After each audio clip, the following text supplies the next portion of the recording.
আসসালামু আলাইকুম প্রিয় দর্শক, অন্য মঞ্চের আলোচনায় আপনাদের সকলকে আমন্ত্রণ।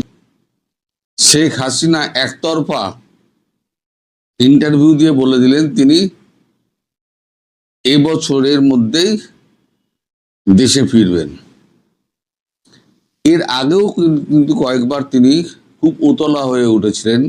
আমি কিন্তু সেই খবর আপনাদেরকে করেছিলাম যে প্রধানমন্ত্রী দেশে ফেরার জন্য উতলা হয়ে উঠেছেন, কিন্তু অজিত দোভাল এবং ডক্টর জয়শঙ্কর দুজনেই তাকে নিবৃত করেন এবং বলেন পরিস্থিতি কিছুটা আমাদের আয়ত্তে এলে তারপরেতে আপনাকে আমরা ফেরানোর ব্যবস্থা করব।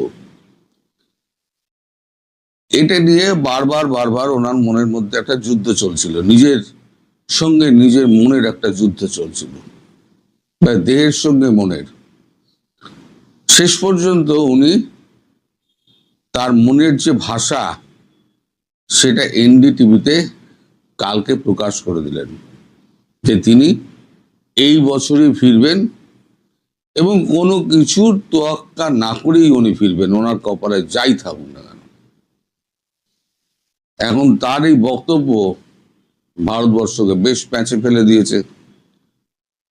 ভারতবর্ষ যা ভেবেছিল, যেভাবে ভেবেছিল, এখন তার স্রোত উল্টো দিকে বইতে শুরু করেছে। হ্যাঁ, সেক্ষেত্রে ভারতবর্ষ কি করবে সেটা কালকে রাত্রিবেলা প্রচুর বৈঠক হয়েছে। এখন যখন একটা দেশের প্রধানমন্ত্রী স্বইচ্ছায় আমাদের সর্বদলীয় বৈঠকে তার থাকার সিদ্ধান্ত হয়েছে, যতদিন ইচ্ছে উনি থাকতে পারেন, কিন্তু ফিরে যাওয়ার ব্যাপারটা তার সর্বদলীয় বৈঠক ডাকার কোনো ব্যাপার নেই। উনি ওনার ইচ্ছে দেশে ফিরে যাবেন, এর মধ্যে সর্বদলীয় বৈঠক ডাকার কোনো ব্যাপার নেই। এটা ওনার ইচ্ছে, উনি দেশে ফিরে যাবেন। খুব ভালো কথা, আমরা তো কাউকে বন্দি করে রাখিনি। তো এখন ওনার যে এই যে স্টেটমেন্ট ভারতকে একটুখানি বিপদে ফেলেছে। কাল সারা রাত্রি অনেক রাত অবধি এই নিয়ে বৈঠকের পর বৈঠক হয়েছে। শেষ পর্যন্ত যেটা ঠিক হয়েছে, আমাদের সেনাবাহিনী এবং আমাদের সরকার ব্যাকডোর চ্যানেলে সেনাবাহিনী যেমন ওয়াকারুজ্জামানকে, আমাদের ভারত সরকার তেমনি বিএনপিকে একটা বার্তা দিয়ে দিয়েছে, আমরা শেখ হাসিনাকে ফেরত পাঠাচ্ছি, কিন্তু যদি কিছু হয় তব তোমারা খেয়াল নেই, মানে তোমরা খুব একটা নিরাপদে থাকবে না, যেটা আমি লিখেছি। এখন দেখুন, এটা দুই রাষ্ট্রের ব্যাপার, দুটো প্রতিবেশী রাষ্ট্র, তার মধ্যে অনেক কূটনৈতিক ব্যাপার রয়েছে। আমি ভাষা বলবো, আপনাদের বুঝে নিতে হবে আমি কি বলতে চাইছি। সবকিছু পরিষ্কার বলা যায় না। এর মধ্যে আমি একটুখানি আগে উল্লেখ করে নিই কেন ভারতবর্ষ এই মুহূর্তে ওনাকে ফেরাতে চাইছে না, তারপরে আবার এই প্রসঙ্গে আসবো, কারণ ওটা না হলে এইটা বুঝতে পারবেন না। তাই আমার অনুরোধ, শেষ অবধি ভিডিওটা দেখুন। আপনারা অনেকেই শেষ অবধি দেখেন না বলে পরে আপনারা কোশ্চেন ঠুকে দেন। শেষ অবধি দেখলে কিন্তু কোশ্চেন ঠোকার কোনো ব্যাপার থাকে না। আসি এবার আমাদের ক্রস বর্ডার। এতদিন কি হয়েছিল, জামাত সমস্ত মুর্শিদাবাদ, মালদা, উত্তর চব্বিশ পরগনা, এই সমস্ত খোলা এরিয়াগুলোতে এখান থেকে ইনফিল্ট্রেট করাতো। এরাই এখানে এসে তৃণমূলকে ভোট দিত।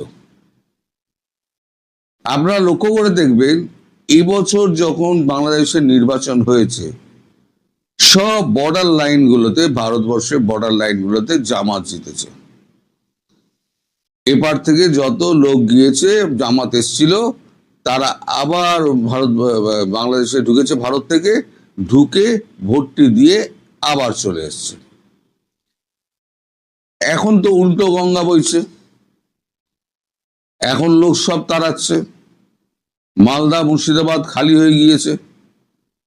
উত্তর উত্তর 24 পরগনা খালি হয়ে গিয়েছে, দক্ষিণ 24 পরগনা খালি হয়ে গিয়েছে। আমাদের এখানে এমন অবস্থা, আমরা কাজের লোক পাচ্ছি না। তো যাই হোক, তো এই যে এখন জামাত একজোট হয়েছে এবং শক্তিশালী হয়েছে, 5 আগস্ট 2024 এই জামাত ওয়াকার উজ্জামানের সঙ্গে গোপন আতাত করে শেখ হাসিনাকে মারার চক্রান্ত করেছিলেন ওয়াকার সাহেব এবং জামাত। 4 তারিখ খবর রাতে পায়, বা কখন পায় আমি জানি না, 4 তারিখ রাত্রিবেলা থেকে, তখন থেকে ভারত নিজের কাজ শুরু করে এবং 5 তারিখ ওনাকে দুপুরবেলার দিকে ভারতে মানে সুস্থ শরীরে নিয়ে আসা হয়। এখন এই জামাত যারা আছে ওখানে, ভয় হচ্ছে জামাতকে। এখন আওয়ামী লীগের সঙ্গে শেখ হাসিনা মানে বিভিন্ন জেলা স্তরে কথা বলেছেন, টেলিফোনিক ডিসকাশন করেছেন, ভিডিও ডিসকাশন করেছেন, তো হোয়াটসঅ্যাপে করে কথা বলেছেন, করে উনি নিশ্চিত হয়েছে যে আওয়ামী লীগের কর্মীরা আমার পাশে আছে। কিন্তু কতটা পাশে? যদি স্নাইপার চালানো হয়, যদি AK-47 একেবারে ব্রাশ ফায়ারিং হয়, তাহলে পরে কর্মীদের মধ্যেই হুড়োহুড়ি লেগে যাবে, তখন কে কাকে ঠেকাবে? এই অবস্থা যাতে না হয় তার জন্য ভারতবর্ষ একটা উল্টো স্রোতের দিকেই একটা প্ল্যান করেছে। সেটা ডিসক্লোজ করব না, যে প্ল্যানটা করেছে সেটা আমি ডিসক্লোজ করব না, কারণ এগুলো বলা যায় না, এটা আপনারা খুব সাধারণভাবেই বোঝেন। তো শেখ হাসিনা ঠিক করেছে ডিসেম্বরে ফিরবেন, তো উনি ডিসেম্বরে ফিরবেন। এবার এই NDTV ওয়ার্ল্ডে যে ছাপাটা হয়েছে, সেই ছাপাটা সারা পৃথিবীতেও গেছে, মার্কিন যুক্তরাষ্ট্রেও গেছে। এখন মার্কিন যুক্তরাষ্ট্রের প্রেসিডেন্ট ডোনাল্ড ট্রাম্প এখন ভারতের সঙ্গে সুসম্পর্ক চাইছেন। এর আগে মার্কিন যুক্তরাষ্ট্রের কিন্তু মার্কো রুবিও এসেছিলেন, আপনাদের মনে আছে। প্রথমে কলকাতায় এসেছিলেন, তারপরে দিল্লি গেছিলেন।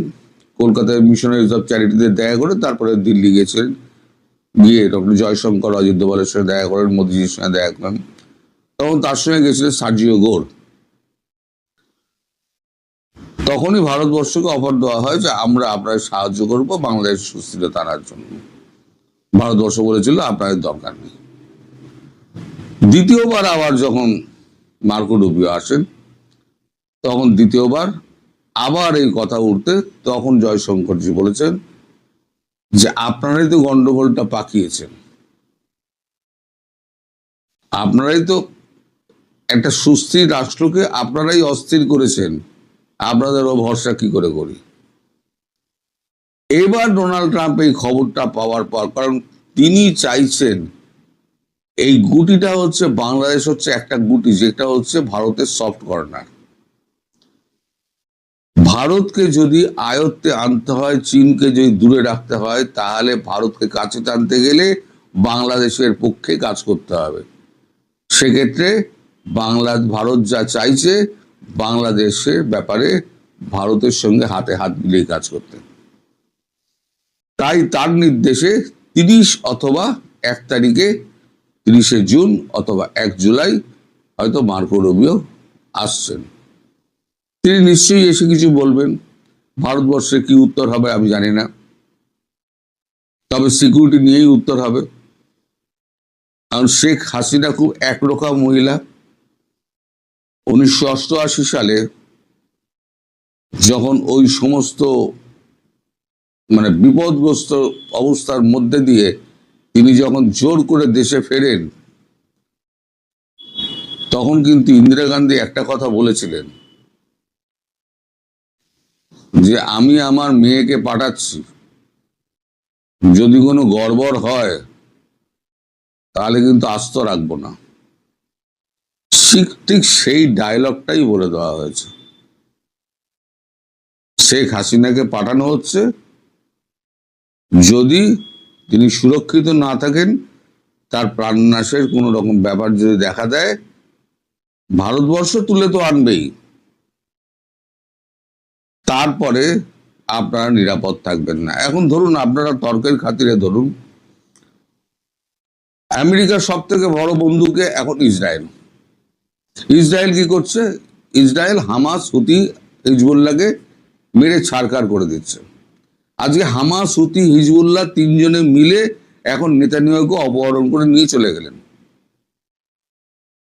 প্রেসিডেন্ট ডোনাল্ড ট্রাম্প কি চুপ করে বসে থাকবেন? থাকবেন না। তিনি যদি পাকিস্তানের গোপন ডেরা থেকে যদি ওসামা বিন লাদেনকে একেবারে খুঁজে বার করে আনতে পারেন, মানে আমেরিকার সরকার, তখন ওবামা ছিলেন, সারা রাত তিনি টেলিভিশনের সামনে বসে ওয়ার রুমে একদম পুরো অপারেশন সচক্ষে দেখেছেন। এই গত কিছুদিন আগে ভেনেজুয়েলা থেকে মাদুরোকে তুলে নিয়ে চলে এলেন, কেউ কিছু করতে পারলো? ফলে বলেছি না, জিসকা লাঠি উসকা ভ্যাস। যেটা আমেরিকান প্রেসিডেন্ট করতেন বা করেছেন, সেটা ভারতবর্ষও করবে। কি হবে আমি জানি না। আমরা সাধারণ মানুষ, আমরা একটু আধটু খবরাখবর পাই, সেই খবরগুলো আপনাদেরকে শেয়ার করি। কিন্তু যতটুকু বললাম তা নিয়ে বিশ্লেষণ করুন। বিশ্লেষণ করলে আপনারা এর উত্তর যথাযথভাবে পেয়ে যাবেন।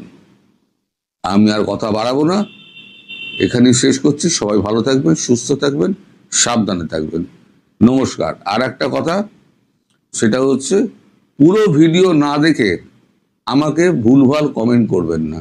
ভিডিও পুরো দেখুন, দেখার পর যদি আপনাদের মনে হয় এই জায়গায় আমার জানার ইচ্ছা আছে বা এই জায়গাটা আপনি ভুল বলেছেন, আপনি নিশ্চয়ই কমেন্ট করবেন, আমি নিশ্চয়ই উত্তর দেবো।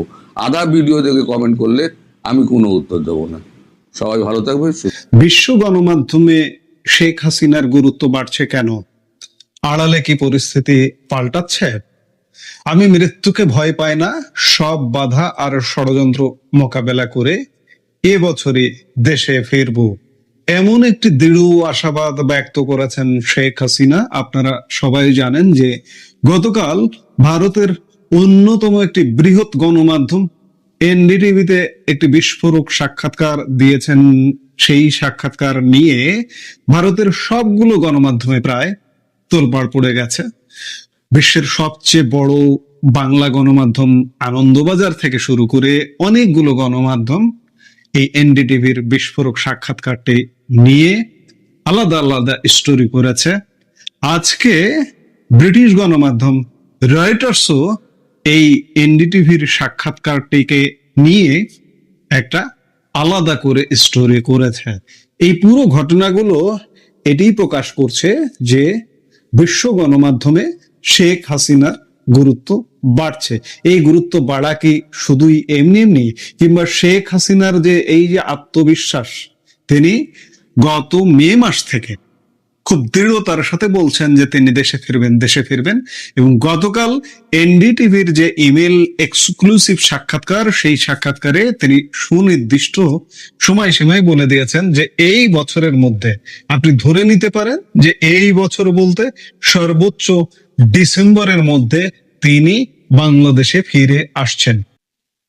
একদিকে তার অনুপস্থিতিতে আদালতে দেওয়া হয়েছে মৃত্যুদণ্ডের রায়, অন্যদিকে বর্তমান প্রধানমন্ত্রী তারেক রহমান সরকার দেশ পরিচালনায়। এমন এক চরম উত্তেজনাকর পরিস্থিতির মাঝেই শেখ হাসিনা গতকাল এনডিটিভির সাক্ষাৎকারে ঘোষণা দিয়েছেন যে 2026 সালের মধ্যে তিনি বাংলাদেশে পা রাখছেন। কিন্তু কিভাবে? যেখানে তার দলের ওপর নিষেধাজ্ঞা, যেখানে তার ফাঁসির আদেশ হয়েছে, সেখানে এই ঘোষণা কি কেবলই রাজনৈতিক চাল, নাকি পর্দার আড়ালে তৈরি হচ্ছে বড় কোনো সমীকরণ? ভারত ও বাংলাদেশের রাজনীতিতে এখন কোন ঝড় বইতে চলেছে? প্রিয় দর্শক, 2024 সালের আগস্ট মাসে একটি রক্তক্ষয়ী তথাকথিত গণ অভ্যুত্থানের মুখে ক্ষমতা হারিয়ে ভারতে আশ্রয় নিয়েছিলেন 78 বছর বয়সী আওয়ামী লীগ প্রধান শেখ হাসিনা। তারপর থেকে দীর্ঘ সময় তিনি রাজনৈতিকভাবে নীরব থাকলেও সম্প্রতি তার দেওয়া এই সাক্ষাৎকারটি বাংলাদেশ ও ভারতের রাজনৈতিক অঙ্গনে একটি বড়সড় ভূমিকম্পের সৃষ্টি করেছে। রয়টার্সের প্রতিবেদন অনুযায়ী শেখ হাসিনাকে প্রশ্ন করা হয়েছিল তার অনুপস্থিতিতে বাংলাদেশের আদালত যে মৃত্যুদণ্ডের রায় দিয়েছে তারপরও তিনি কিভাবে দেশে ফেরার কথা ভাবছেন। এর জবাবে অত্যন্ত আক্রমণাত্মক ভঙ্গিতে শেখ হাসিনা এই রায়কে সম্পূর্ণ অবৈধ, অসাংবিধানিক ও রাজনৈতিক উদ্দেশ্য প্রণোদিত বলে সরাসরি প্রত্যাখ্যান করেছেন। তিনি সব জানিয়ে দিয়েছেন, কোনো ফাঁসির দড়ি বা আইনি জটিলতা তাকে দমাতে পারবে না। তিনি স্পষ্ট করে বলেছেন, সব বাধা এবং সব ষড়যন্ত্র কাটিয়ে আমি এই বছরই দেশে ফিরব। উল্লেখ্য, দেশ ছাড়ার পর এই প্রথমবার তিনি তার ফেরার একটি সুনির্দিষ্ট সময়সীমা বা ডেডলাইন ঘোষণা করলেন এনডিটিভির এই সাক্ষাৎকারে, এবং তার আলোকেই রয়টার্সের এই প্রতিবেদন। আমরা যদি পেছনের ঘটনা একটু বিশ্লেষণ করি তবে দেখব গত বছরের নভেম্বর মাসে অর্থাৎ নভেম্বর 2025-এ ঢাকার একটি আদালত শেখ হাসিনাকে মৃত্যুদণ্ডে দণ্ডিত করে। তার বিরুদ্ধে অভিযোগ ছিল 2024 সালের তথাকথিত গণ আন্দোলনের সময় সহিংসতা উস্কে দেওয়া, হত্যার নির্দেশ দেওয়া এবং নৃশংসতা প্রতিরোধে ব্যর্থ হওয়া। এই রায় প্রসঙ্গে আদালতে নিজের অবস্থান স্পষ্ট করে শেখ হাসিনা বর্তমান বিচার ব্যবস্থার ওপর তীব্র ক্ষোভ উগরে দিয়েছেন।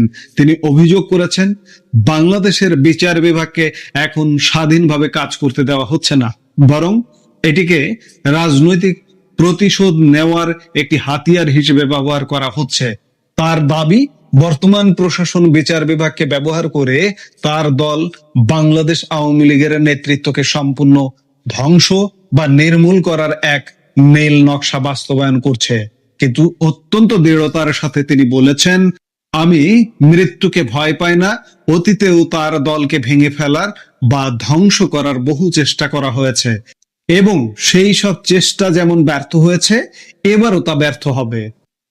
এখন প্রশ্ন উঠতে পারে, এই বয়সে এবং এত বড় আইনি ঝুঁকির মধ্যে শেখ হাসিনা কেন ফিরতে চাইছেন? সাক্ষাৎকারে শেখ হাসিনা দাবি করেছেন, তার এই পরিকল্পিত প্রত্যাবর্তন কোনো ব্যক্তিগত ক্ষমতা বা রাজনৈতিক উচ্চাকাঙ্ক্ষার কারণে নয়, বরং তিনি এটিকে একটি বৃহত্তর মিশন বা জাতীয় দায়িত্ব হিসেবে দেখছেন। তার ভাষায় তিনি বাংলাদেশের মানুষের রাজনৈতিক অধিকার পুনরুদ্ধার, গণতন্ত্র প্রতিষ্ঠা, আইনের শাসন ফিরিয়ে আনা এবং 1971 সালের মহান মুক্তিযুদ্ধের চেতনাকে পুনরুজ্জীবিত করার লক্ষ্যে দেশে ফিরে আসতে চান। দর্শক, এই বিশ্লেষণের সবচেয়ে গুরুত্বপূর্ণ অংশ হলো বর্তমান রাজনৈতিক প্রেক্ষাপট। গত ফেব্রুয়ারি মাসে বাংলাদেশে অনুষ্ঠিত নির্বাচনের পর এখন বাংলাদেশের প্রধানমন্ত্রী হিসেবে দায়িত্ব পালন করছেন বিএনপি নেতা তারেক রহমান।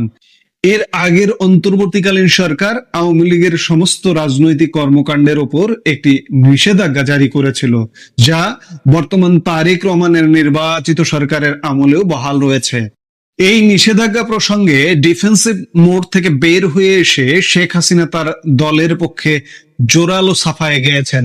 তিনি বলেছেন, আওয়ামী লীগ কোনো কাগজের তৈরি ঠুনকো সংগঠন বা পেপার অর্গানাইজেশন নয়। এটি বাংলার মাটিতে, বাংলার মানুষের অন্তরে, বাংলার ইতিহাসে এবং বাঙালি জাতির আত্মপরিচয়ের সাথে গভীরভাবে মিশে থাকা একটি মহাশক্তিশালী রাজনৈতিক শক্তি। ফলে নিষেধাজ্ঞা দিয়ে এই দলকে মানুষের মন থেকে মুছে ফেলা অসম্ভব। এই সাক্ষাৎকারের মাধ্যমে শেখ হাসিনা বর্তমান তারেক রহমান সরকারের কাছে সরাসরি 4টি প্রধান দাবি উপস্থাপন করেছেন এবং দেশে একটি সুষ্ঠু গণতান্ত্রিক পরিবেশ ফিরিয়ে আনার আহ্বান জানিয়েছেন। দাবিগুলো হলো, প্রথমত, আওয়ামী লীগের ওপর থেকে রাজনৈতিক কর্মকাণ্ডের নিষেধাজ্ঞা অবিলম্বে প্রত্যাহার করতে হবে। দ্বিতীয়ত, দলের নেতাকর্মীদের বিরুদ্ধে দায়ের করা সমস্ত মামলা, যেগুলোকে তিনি মিথ্যা মামলা বলে অভিহিত করেছেন, তা প্রত্যাহার করতে হবে। তৃতীয়ত, আটককৃত সমস্ত রাজনৈতিক বন্দীদের দ্রুত মুক্তি দিতে হবে। চতুর্থত, দেশে পুনরায় শান্তিপূর্ণ রাজনৈতিক কর্মকাণ্ড পরিচালনা করার অবাধ সুযোগ দিতে হবে। তবে শেখ হাসিনার এই সমস্ত অভিযোগ ও দাবিকে বর্তমান সরকার কিন্তু হালকাভাবে নিচ্ছে না। সরকারের পক্ষ থেকে এই আইনি প্রক্রিয়াগুলোকে সম্পূর্ণ বৈধ এবং ন্যায়সঙ্গত বলে পুনর্ব্যক্ত করা হয়েছে। প্রশাসনের পক্ষ থেকে স্পষ্ট জানানো হয়েছে যে শেখ হাসিনার শাসনামলের শেষ মাসগুলোতে যে সমস্ত সহিংসতা ও অপরাধের ঘটনা ঘটেছে সেগুলো সুষ্ঠু তদন্ত এবং জবাবদিহিতা নিশ্চিত করার অংশ হিসেবেই এই আইনি পদক্ষেপ নেওয়া হয়েছে। এখানে কোনো রাজনৈতিক প্রতিহিংসার বিষয় নেই বা প্রতিশোধের বিষয় নেই, বরং এটি স্রেফ আইনের শাসন প্রতিষ্ঠার একটি প্রক্রিয়া। দর্শক, এনডিটিভির সাক্ষাৎকারের আলোকে রয়টার্সের এই চাঞ্চল্যকর রিপোর্ট এবং শেখ হাসিনার এই ঘোষণা দক্ষিণ এশিয়ার রাজনীতিতে এক নতুন সমীকরণের জন্ম দিয়েছে। একদিকে শেখ হাসিনার এবছরই দেশে ফেরার অনড়জেদ, অন্যদিকে তার মাথার উপর ঝুলতে থাকা মৃত্যুদণ্ডের রায় এবং তারেক রহমান সরকারের কঠোর অবস্থান। ভারতের মাটিতে বসে দেওয়া শেখ হাসিনার এই হুঙ্কার কি কেবলই কর্মীদের চাঙ্গা করার কৌশল, নাকি আসলে এর পেছনে রয়েছে অন্য কোনো ভূ রাজনৈতিক খেলা? দর্শক, গতকাল এনডিটিভির আলাপটি আমরা করেছি, যেহেতু আজকে রয়টার্সের রিপোর্টটা বলতে পারেন খানিকটা রিপিট হয়ে গেল, কিন্তু রিপিট হলেও এটি অত্যন্ত তাৎপর্যপূর্ণ যে ভারতীয় সবগুলো গণমাধ্যমে সয়লাভ এনডিটিভির সাক্ষাৎকারকে কেন্দ্র করে আজকে ব্রিটিশ গণমাধ্যম রয়টার্স এটিকে নিয়ে রিপোর্ট করেছে। এবং বাংলাদেশে আপনি চিন্তা করুন যে বাংলাদেশে কি পরিমাণ গণমাধ্যম বাধার শিকার, যে শেখ হাসিনার কোনো রিপোর্ট করা যাবে না। গতকাল বাংলাদেশেরও বহু গণমাধ্যম এই সাক্ষাৎকারটিকে রিপোর্ট আকারে প্রকাশ করেছে এবং আজকে রয়টার্স এটি প্রকাশ করলো। কাজে দর্শক, এটি অন্ততপক্ষে বুঝতে চেষ্টা করুন যে বিশ্ব গণমাধ্যমে শেখ হাসিনার অবস্থান বা গুরুত্ব বাড়ছে, কিন্তু আস্তে আস্তে বাড়ছে। কদিন আগেও কি অবস্থা ছিল আর আজকের কথা যদি আপনি চিন্তা করেন, বাড়ছে। গণমাধ্যমে গুরুত্ব বাড়ছে মানে বুঝতেই পারছেন। আমি গতকালকে এনডিটিভির সাক্ষাৎকার নিয়ে আলাপ প্রসঙ্গেও বলেছি যে শেখ হাসিনা যে কারণে, যে বৈশ্বিক পরিস্থিতির কারণে, যে বৈশ্বিক গর্তের কারণে গর্তে পড়ে গিয়েছিল বা সরকারের পতন হয়েছিল, সেই বৈশ্বিক পরিস্থিতি কিন্তু নাড়াচাড়া শুরু করেছে, উল্টো দিকে হাঁটা শুরু করেছে এবং সমীকরণটা কিন্তু পাল্টে যাচ্ছে, যার দরুন বিশ্ব গণমাধ্যমে শেখ হাসিনার অবস্থান সুদৃঢ় হচ্ছে এবং একই সাথে শেখ হাসিনা দিনকে দিন আত্মবিশ্বাসী হয়ে উঠছেন। এবং আপনি মানুন আর না মানুন, আপনি বিশ্বাস করুন আর না মানুন, তিনি শুধু কর্মীদের চাঙ্গা রাখবার জন্যই ঘোষণা দিচ্ছেন না, এবং সবচেয়ে বড় কথা যে সুনির্দিষ্ট সময়ের ঘোষণা দেওয়া, এটি কিন্তু শুধু কর্মীদের চাঙ্গা করার জন্যই নয়, এর পেছনে আন্তর্জাতিক ভূ রাজনৈতিক সমীকরণ কাজ করছে, যার কারণে আজকে সব জায়গায় গণমাধ্যম এবং তার নিজের আত্মবিশ্বাস বেড়ে উঠছে। আমরা নিশ্চয়ই দেখবো যে এই সাক্ষাৎকার বা এই দৃঢ় আত্মবিশ্বাসের চূড়ান্ত ফলাফল কি। চূড়ান্ত ফলাফল নিশ্চয়ই আমরা এই বছরের মধ্যেই দেখব বলে আশা করছি। এই মুহূর্তের ভিডিও থেকে বিদায় নিতে চাইছি।